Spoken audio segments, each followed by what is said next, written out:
오늘 설교 제목은 여호와 앞에서입니다. 여호와 앞에서. 참 진짜 좋아하는 말씀입니다. 제가 개인적으로 되게 좋아하는 말씀. 사람은 논리적입니다. 논리적이에요. 영어로는 논리적이라고 하면 logical이라고 하죠. 사람은 logical합니다. 논리적이에요. 또 다른 말로 비슷한 말이지만 다른 말로 한다면 사람은 합리적입니다. 합리적, rational 또는 reasonable 영어로. 동물들은 그렇지 않잖아요. 동물들은 그런 게 없죠. 이 논리를 통해, 이 logic을 통해서 이 세상이 이제 많이 발전되었잖아요. 우리의 논리를 통해서, 우리의 또 logic을 통해서 사람이 이 머리를 써서, 그렇죠? 우리 머리를 써서 logical하게 reason을 통해 우리의 편리를 위해, convenience를 위해 새로운 발명, invention들을 만들고 혁신, innovation을 하잖아요. 우리의 logic을 통해서, 그렇죠? 우리의 생각, 우리의 머리를 통해서. 그런데 편리뿐만 아니잖아요. convenience뿐만 아니라 우리의 logic을 통해서 더 크게, 더 빠르게, 더 강한 것들을 만들어냅니다. 그렇죠? 우리의 생각을 통해서. 이번에 지금 아이폰 15이 나왔습니다. 아이폰 15이 나왔는데요. 그런데 저는 아이폰 14을 갖고 있습니다. 지금 아이폰 14을 갖고 계시는 분들은 아이폰 15 살 필요가 없어요. 왜요? 별로 차이가 안 나요. 그렇죠? 거의 똑같은 건데 차이가 조금밖에 안 나서. 그래서 실망스럽습니다. disappointing 하잖아요. 새로운 거 사고 싶은데 똑같은데 why waste my money? 그렇죠?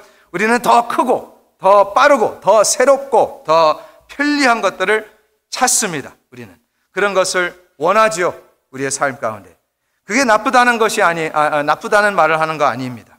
문제는 우리의 logic입니다. 우리의 logic이 타락한 상태입니다. 완벽한 상태가 아니라 fallen condition에 있습니다. 우리의 logic이, 우리의 생각들이.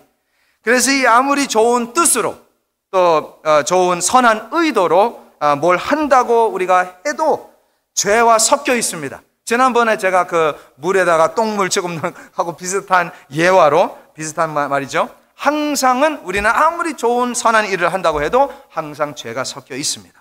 그래서 우리가 아무리 좋은 것들, 좋은 일들을 한다고 해도 성경 말씀은 그것은 다 더러운 걸레뿐이라고 말을 하고 있습니다. 그래서 우리의 선한 행위로는, 선한 행동으로는 구원이 없습니다. 구원 받을 수가 없어요.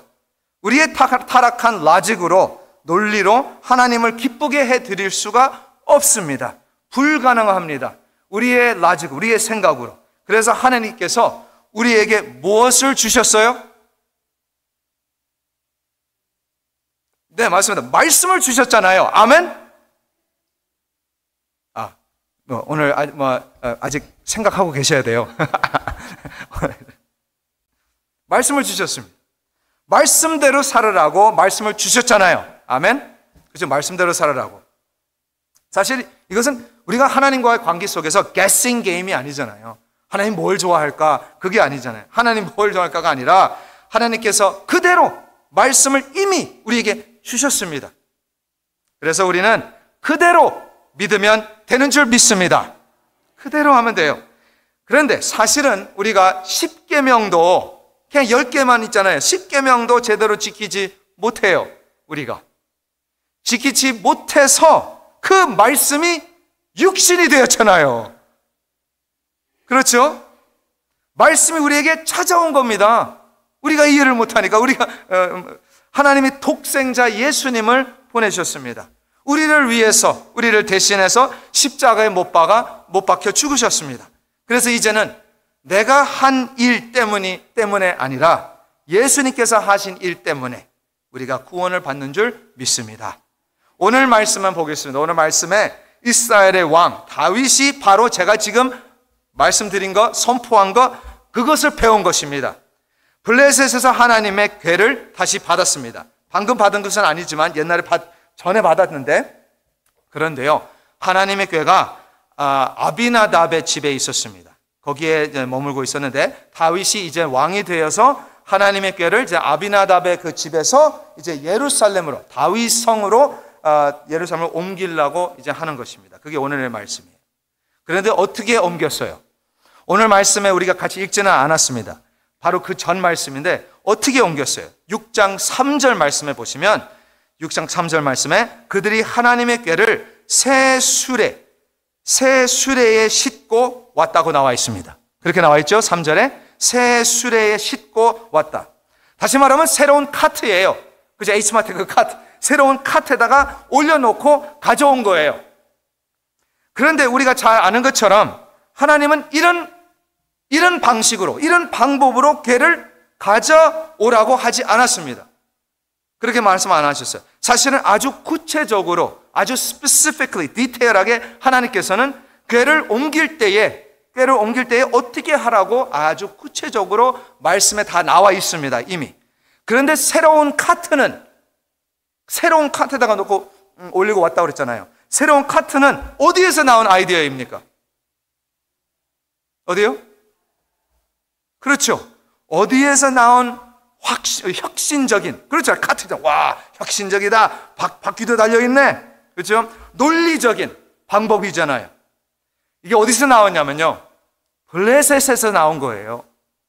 블레셋에서 나온, 어떻게 알아요? 전에 블레셋 사람들이 하나님의 궤를 빼앗았을 때 카트에다가 놓고 갖고 나왔어요. 그렇게 갖고 나왔는데 또 가져다 줄 때도 이제 계속 병 걸리잖아요. 받고 나서. 그래서 다시 보낼 때도 카트에다가 올려서 보냅니다. 사실 이 카트가 얼마나 더 편리합니까? 얼마나 좋아요. 얼마나 더 빠르고 편하고 더 합리적이고 논리적이잖아요. 이것을 다시 말하면 이것은 세상의 방법입니다. 사람의 방법, 누가 말씀하셨잖아요. 세상의 방법. 그러나 하나님은 그 방법을 원하시지 않았습니다.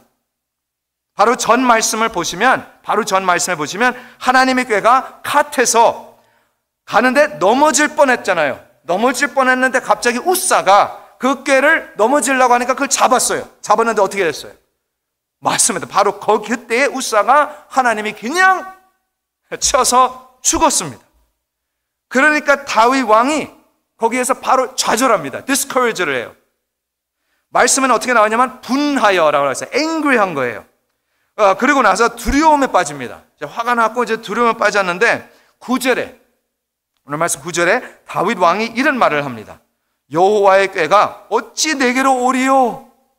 이게 영어로 말하면 how can the ark, 그 궤, how can the ark of the Lord come to me? 어떻게 하면 하나님의 궤를 가져올 수 있을까? 그게 이제 다윗의 이제 고민입니다. 그 방법을 찾고 연구하는 그 시간이 얼마나 걸린지 아세요? 3개월 걸렸습니다. 3달 걸렸습니다. 그 말씀이 11절에 나와요. 그대로 나오지 않아요. 그러니까 읽어보셔야 돼요. 여호와의 궤가 가드 사람 오벳 에돔의 집에 석 달을 있었더라 라고 나와 있잖아요. 가져오려고 하는데 안 됐어요. 석 달 있었더라. 3개월이에요. 석 달 동안 고민하다가 오늘 말씀, 우리가 같이 읽은 말씀 12절 말씀 보시면 다윗이 하나님의 궤를 기쁨으로, 어떻게 나와 있어요? 기쁨으로 어떻게 해요? 메고, 기쁨으로 메고라고 나와 있습니다. 메고라고 나와 있어요. 그리고 13절에 보시면 여호와의 궤를 맨 사람들이 메고, 맨 사람들이 나와 있습니다. 하나님의 궤를 shoulder, 어깨에다가 맸다고 나와 있어요. 이것이 바로 하나님이 원하시는 방법이었습니다. 이것이 합리적이지 않아요. 라지컬하지도 않습니다. 그러나 이것이 뭔지 아세요? 말씀입니다. 하나님의 말씀이에요. 오늘 말씀에 다윗 왕이 석 달 동안 고민한 내용은 나오지는 않지만 그 차이, 지금 나오는 차이만 봐도 알 수가 있잖아요. 무슨 차이? 그 혁신적인 카트는 없어버렸잖아요. 없어버렸고, 그리고 레위 지파 중 제사장들을 불러서 말씀대로 그 하나님의 궤를 어깨에다가 메고 다윗 성으로 가져왔습니다. 오케이. 말씀은 알려주지는 않지만 다윗 왕이 그 석 달 동안 뭘 했을까요? 성경 공부! 아닌가요? 그냥 갑자기 자기 생각대로 하는 거 아니잖아요. 저 이미 말씀드렸는데. 성경 공부한 거잖아요. 성경 연구를 하지 않고서는 하나님을 기쁘게 해드릴 수가 없습니다. 어떻게 기쁘게 해드려요? 말씀을 모르는데. 하나님의 말씀을. 우리가 말씀을 모르고 말씀을 묵상하지 않고서는 하나님의 방법대로 살 수가 없습니다.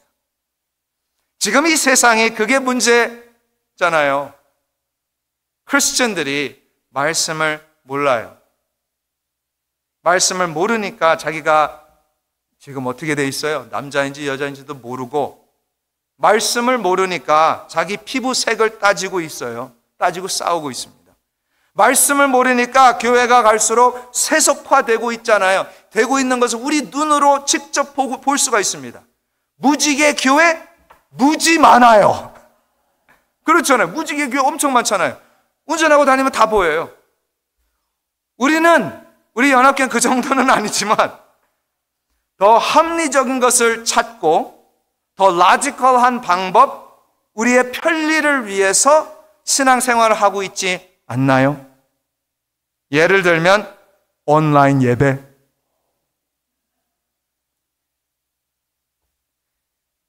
그러나 우리는 하나님의 자녀들입니다. 아들과 딸들이에요. 그렇다면 하나님의 말씀을 들어야 하잖아요. 아버지의 말씀을. 하나님이 가라 하면 가야 되고, 하나님이 있으라고 하면 있어야 됩니다. 이 말씀이 계속 반복적으로 매주마다 나오고 있는 것 같은데요. 하나님의 말씀대로 사는 하나님의 자녀가 되시길 축복드립니다. 말씀대로 사시길 바랍니다. 합리적이지 않아요. 라지컬하지 않아요. 진짜 라지컬하지 않아요. 보세요. 13절.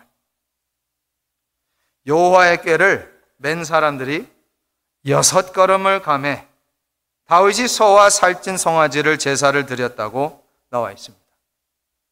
이게 무슨 말인지 아세요? 잘 들으셨나요? 잘 읽어보셨어요? 말이 안 되잖아요. 진짜 말이 안 돼요. 다윗 왕이 그의 제사장들과 함께 하나님의 궤를 어깨에다가 메고 6걸음을 갈 때마다 하나님의 궤를 내려놓고 제단을 쌓고 제사로 드릴 소를 죽이고 그 제사를 불로 태워 하나님께 올려드리고 나서 다시 하나님의 궤를 어깨에다가 메고 6걸음을 또 갑니다. 6걸음을 갔다가 또 하나님의 궤를 내려놓고 제단을 쌓고 제사를 드리고 또 다시 하나님의 궤를 어깨에다가 메고 또 6걸음을 가다가 또 다시 그 방법을 반복을 합니다. 놀랍지 않아요? 그리고 이것을 이렇게 그대로 그 모습을 다윗 성까지 갑니다. 예루살렘까지 가요. 그 거리가 계산을 해보니까 13마일입니다. 놀라십시오.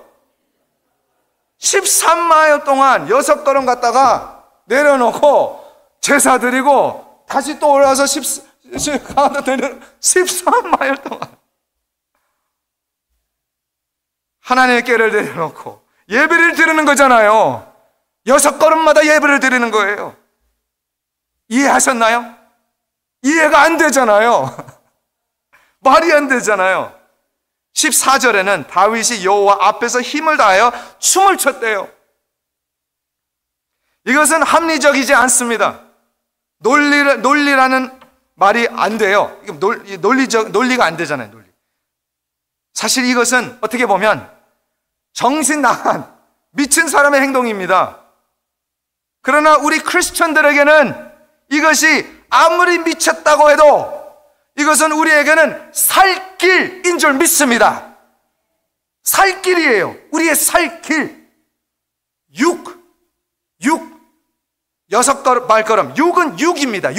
육체. 성경에서는 숫자 6을 인간으로 상징해요. 육신, 육체. 6일째에 하나님께서 인간을 만드셨잖아요. 6일 동안 하나님께서 모든 것을 만드셨어요. 우리가 6일 동안 일을 하고 7번째의 날은 뭐예요? 쉬는 날이잖아요. 7번째의 날은 예배 드리는 날입니다.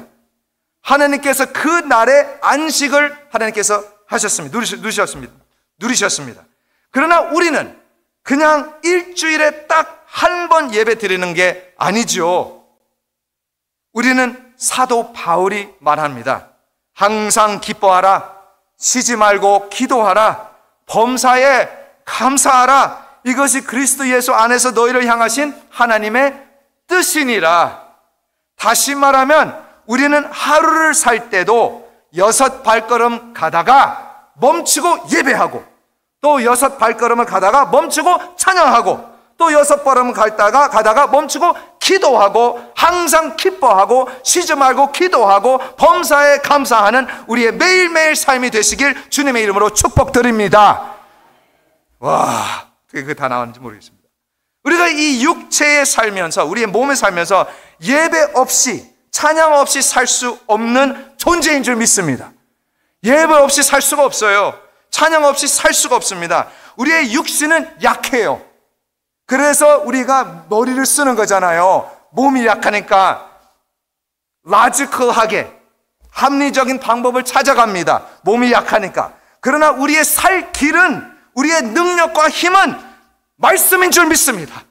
말씀이에요. 다윗 왕이 이것을 깨달은 겁니다. 그래서 비합리적이지만 일라지컬하지만 다윗 왕은 기쁨이 넘치게, 기쁨을 갖고 힘을 다하여 춤을 추는데요. 14절, 다윗이 배에봇을 입었더라 라고 나와 있습니다. 배에봇이 뭔지 아세요? 다시 말하면 다윗 왕이 왕인데 제일 높은 사람이에요. 그 온 백성 앞에서 그 13마일 동안 6걸음마다 예배를 드리면서 춤을 추는데요, 빤스만 입고 속옷만 입고 춤을 추는 거예요. 그게 배에봇이에요. 빤스예요, 빤스. 그리고 오늘 말씀에 자주 나오는 표현이 뭐예요? 여호와 앞에서, 여호와 앞에서입니다. 다시 말하면 다윗 왕은 6걸음마다 여호와 앞에서 예배 드리고 그 13마일 이상 동안 여호와 앞에서 빤스만 입고 힘을 다해 춤을 췄습니다. 그리고 이제 거의 도착했을 때에 다윗의 아내 사울의 딸 미갈이 자기 남편 왕이 속옷만 입고 춤추는 것을 보고 다윗에게 이런 말을 하잖아요. 20절 말씀에 이스라엘 왕이 오늘 어떻게 영화로우신지요? 그렇게 방탕한 자가 염치 없이 자기의 몸을 드러내는 것처럼 오늘 그의 신복의 계집종의 눈앞에서 몸을 드러내셨도다, 이렇게 나와요. 당연히 안 좋은 말이죠. 지금 미갈이 지금 화가 난 겁니다. 자기 남편이 그러고 다닌다는 게. 어떻게 왕이 되고 나서 돼가지고 그런 모습으로 다닐 수가 있어요? 이제 미갈이 말하는 거예요. 16절에는 미갈이 다윗의 모습을 보고 심중에 그를 업신여겼더라 라고 나와 있습니다. 그러나 21절 보세요. 21절, 다윗은 여호와 앞에서 한 것이라고 말합니다. 나는 하나님 앞에서 한 것이다. 그리고 22절, 내가 이보다 더 낮아져서 스스로 천하게 보이게 한다. 다시 말하면 이게 무슨 말이에요? 이것은 이거 아무것도 아니다. 내가 지금 하는 거 아무것도 아니다. 더 심하게 할 수 있다라는 말이잖아요. 더 심하게 할 수 있다, 여호와 앞에서는. 그리고 마지막 23절에는 성경이 말합니다. 사울의 딸 미갈이 죽는 날까지 그에게 자식이 없으니라.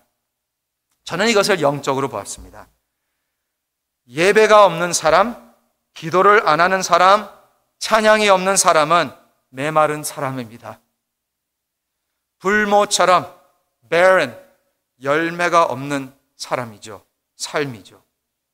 그러나 말도 안 되지만, 상황이 이해가 안 되지만, 말도 안 되지만 상황이 이해가 안 되지만 나는 예배하리라, 나는 찬양하리라. 가야 할 길이 멀어 보일지라도 주님 앞에서는 부끄러움 없이, 창피할 것 없이 다 드리는, 다 내려놓는 하나님의 기뻐하는 찬양하는 자녀들이 되시길 축복드립니다. 우리 예수님은 그 십자가에 우리의 죄를 위해 그 십자가에 물론 그림에서는 빤스는 그려줘요. 그런데 십자가에 못 박혀 달려 있었을 때 완전 벗긴 상태로 있었습니다. 얼마나 창피해요. 얼마나 부끄러워요. 그러나 우리 예수님은 우리를 위해 끝까지 참으시고 죽으셨습니다. 3일 만에 부활하셨어요. 이제는 영광의 자리에 계시죠. 우리도 하루하루를 살면서 logically가 아니라 논리적으로가 아니라 theologically. theo라는 말은 하나님이라는 뜻이죠. 그래서 우리 크리스천들은 logically가 아니라 theologically. 하나님의 논리로 하나님의 말씀으로 사는 우리. 6걸음마다 예배하고 항상 기뻐하고 쉬지 않고 기도하고 범사에 감사하는 부끄러움 없이 하나님 앞에서 하나님의 뜻대로 사는 우리 모두가 되기를 예수님의 이름으로 축원드립니다.